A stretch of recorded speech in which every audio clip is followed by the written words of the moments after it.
Here are 5 reasons I do not work during a fire ban. Reason number 1, granted this is a mulched area, but you can see all the dried debris. So any of this can catch a spark at any time and catch on fire. Now, you know, out in the forest, there's plenty of other debris, whether it's old man's beard growing on pine trees or dry sticks, fallen dead. You know, there's a lot of debris out in the bush, so you send a spark, that could start a wildfire. Another example is in my wood yard. You know, there's a lot of debris there as well.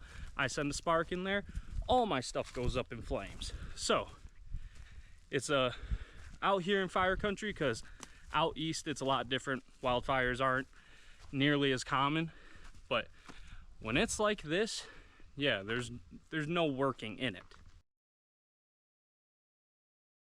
Reason number 2, as you can see, you cannot see the mountains, and you can barely see that one. That is because that is all smoke from the fires all throughout Canada right now, and it is not good for your health to be out here long term when it's this smoky.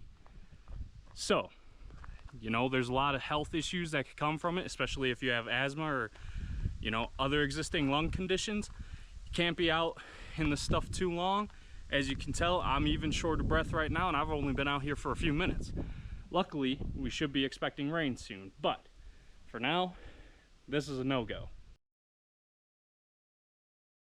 Reason number 3 is using a chainsaw for harvesting firewood or anything during a fire ban is actually prohibited.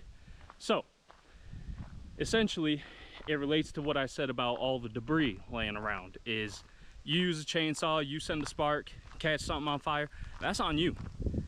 So yeah, using chainsaw or anything that can send a spark, even I include my sawmill in that, because I don't know what's in these trees. Someone could have put a nail in there, I send a spark, and like I said before, there's plenty of debris in the wood yard, so that could start a fire. And plus, we get high winds all the time, so it's not good being in the valley and sending a spark and causing wildfire that could have been prevented by just not doing anything. Reason number 4, that right there. So you see, I always kick out what could dry up and burn, but during a fire ban, that exhaust gets way too hot, and if it dries that out, it could actually start burning all of it on top of the other weather conditions we have, which, as I've said, we're in the mountains, we're in a valley, so it's always high winds here, always dry. We have like no humidity out here, so it's not a good idea to run the splitter, because then I could start a fire right here in my wood yard and everything goes, which would be a big hit for me. Now this one will be a little controversial, but selling firewood is another reason. I don't sell firewood during a fire ban, even though I can.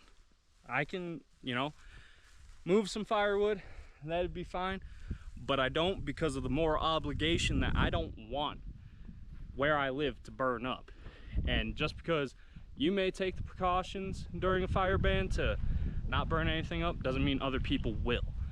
You know, plenty of people around here still have fires, even though there's a fire ban, but you can't fix stupid, as they say. So yeah, I just don't sell firewood, because I don't want to sell firewood and know that whoever bought it started a wildfire, because then that's on me too. You know, it's my responsibility to take care of where I live, and it's my responsibility to make sure that it doesn't get taken away from me. So, hope you guys enjoyed this short little video. Look at that smoke. That is disgusting.